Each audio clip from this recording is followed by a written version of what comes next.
చంద్రబాబు నాయుడు గారి ప్రభుత్వం ఎంతటి దారుణంగా డెమోక్రసీని వెక్కరిస్తూ ఉంది అన్న అంశాల మీద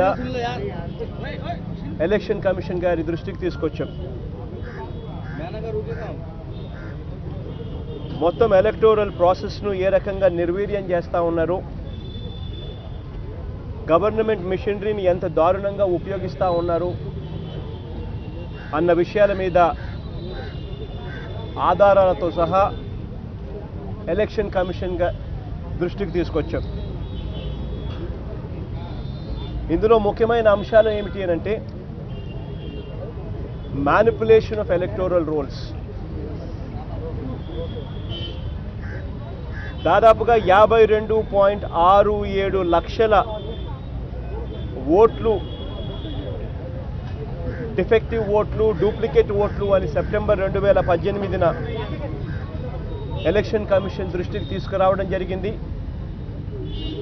ఇవాళ ఆ సంఖ్య 59,18,000 ఓట్లకు తెలుగుదేశం పార్టీ ఆధ్వర్యంలో దొంగ ఓట్ల ప్రక్రియ ఇవాళ నమోదయ్యింది. అంటే రాష్ట్రంలో 3,69,00,000 ఓట్లుంటే ఇందులో 59.18 లక్షలు, అంటే దాదాపుగా 3,69,00,000లలో 60 లక్షల ఓట్లు ఈరోజు డిఫెక్టివ్ ఓట్లు, ఇన్వాలిడ్ ఓట్స్, డూప్లికేట్ ఓట్ల రూపంలో ఉన్నాయి అని అంటే ఎంతటి దారుణంగా చంద్రబాబు నాయుడు గారి వ్యవస్థను వెటకారం చేస్తూ ఉన్నాడని చెప్పడానికి నిదర్శనం. ఈ 60 లక్షల ఓట్లలో దాదాపుగా 20 లక్షల ఓట్లు హైదరాబాద్లోనూ ఆంధ్ర రాష్ట్రంలోనూ ఉన్న డబుల్ ఓటర్స్, మిగిలిన 40 లక్షల ఓట్లు ఆంధ్ర రాష్ట్రంలోనే డబుల్ ఓట్లుగా నమోదై ఉన్న పరిస్థితి. పూర్తి డీటెయిల్స్ ఎక్కడెక్కడ ఉన్నాయి, ఎక్కడెక్కడ డబుల్ ఓట్స్గా నమోదై ఉన్నాయి అనే పూర్తి డీటెయిల్స్ ఎలక్షన్ కమిషన్ దృష్టికి ఇవ్వడం జరిగింది. ఒకవైపున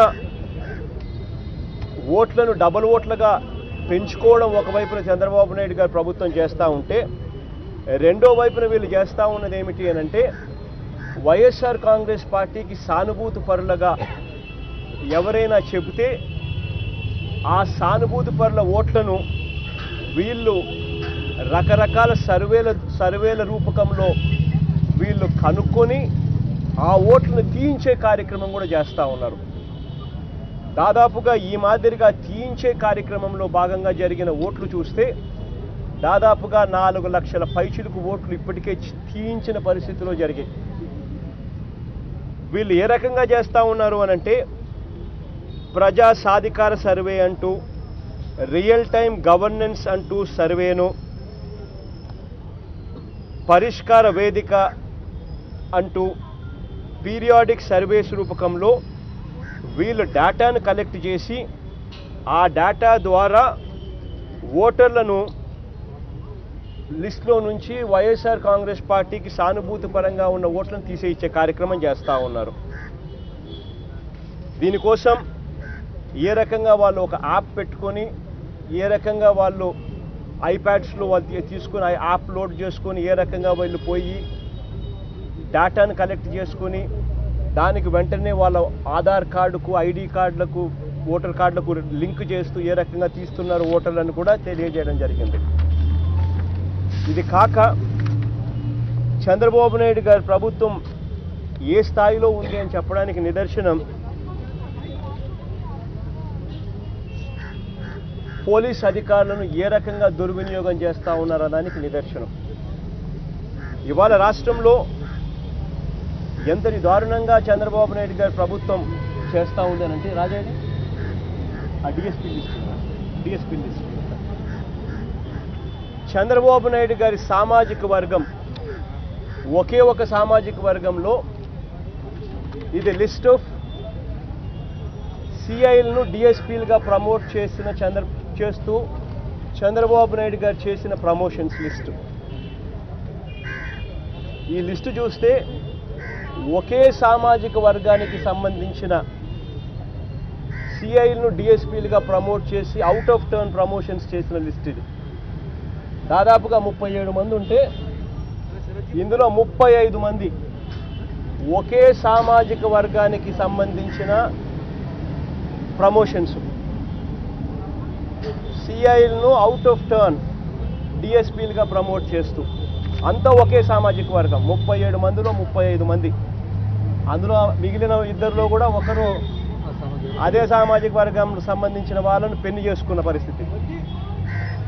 అంతటి దారుణంగా డిఎస్పీలను కూడా చంద్రబాబు నాయుడు గారు సెలెక్ట్ చేసుకుని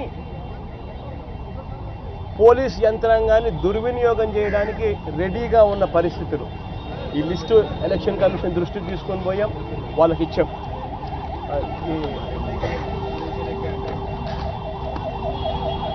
చంద్రబాబు నాయుడు గారి సామాజిక వర్గానికి సంబంధించి డిఐజీ పోస్టింగ్ ఇస్తూ DIG law and order coordination అని చెప్పి ఒక పోస్ట్ క్రియేట్ చేసి, కోఆర్డినేషన్ అనే పోస్ట్ లేదు గతంలో, లా అండ్ ఆర్డర్లో కూడా కోఆర్డినేషన్ అని చెప్పి ఒక పోస్ట్ క్రియేట్ చేస్తూ ఆ పోస్టుకు సంబంధించి తన సామాజిక వర్గానికి సంబంధించిన అధికారిని డిఐజీగా ఘట్టమనేని శ్రీనివాస్ అనే అధికారిని కూడా చంద్రబాబు నాయుడు గారు రిక్రూట్ చేస్తూ పోస్టింగ్ ఇచ్చిన పేపర్. ఈ పోస్టింగ్ ఇచ్చిన దాంట్లో చంద్రబాబు నాయుడు గారు తన సామాజిక వర్గానికి సంబంధించిన వ్యక్తులను కీలక ప్లేస్లలో ఎలక్షన్ నడిపేదానికోసం అని చెప్పి తాను పెడతా ఉన్న ప్లేసు. ఇవన్నీ ఎలక్షన్ కమిషనర్ దృష్టికి తీసుకొని పోయి ఏ రకంగా డీజీపీ ఠాకూర్ గారు పోలీస్ వ్యవస్థను భ్రష్టు పట్టిస్తూ ఉన్నాడు చంద్రబాబు నాయుడు గారి ఆధ్వర్యంలో అని చెప్పి ఆధారాలతో సహా ఇచ్చినాం. డీజీపీ ఠాకూర్ గారిని కూడా ఏ రకంగా చంద్రబాబు నాయుడు గారు అదే పనిగా పోస్టింగ్లో పెట్టుకున్నాడు, తనకన్నా సీనియర్లను ఏ రకంగా ఉన్నా కూడా పక్కన పెట్టాడు అన్నది కూడా ఎక్స్ప్లెయిన్ చేస్తూ, గతంలో ఏ రకంగా డీజీపీ గారు చంద్రబాబు నాయుడు గారి కొమ్ము కాశారు, నా మీద హత్యాయత్నం జరిగితే ఏ రకంగా గంటలోపే చంద్రబాబు నాయుడు గారు సంబంధించిన ఇదే డీజీపీ ఏ ఎంక్వైరీ జరగకుండానే ఇన్సిడెంట్ జరిగిన ఒక గంటకే చంద్రబాబు నాయుడు గారి తరఫున వకాల్తా పుచ్చుకొని హత్యాయత్నం నా మీద జరిగితే ఏ రకంగా దాన్ని తప్పుదోవ పట్టించే కార్యక్రమం చేశాడో కూడా ఎలక్షన్ కమిషన్ దృష్టికి తీసుకొని పోతూ ఎలక్షన్ కమిషనర్ గారికి రిక్వెస్ట్ చేశాం, ఎట్టి పరిస్థితుల్లోనూ ఎలక్షన్స్ ఫ్రీ అండ్ ఫెయిర్గా జరగాలంటే డీజీపీ గారిని, ఇంటెలిజెన్స్ ఏడీజీ ఏబీ వెంకటేశ్వరరావు గారిని, అదే చంద్రబాబు నాయుడు గారి సామాజిక వర్గానికి సంబంధించిన వ్యక్తి తాను కూడా,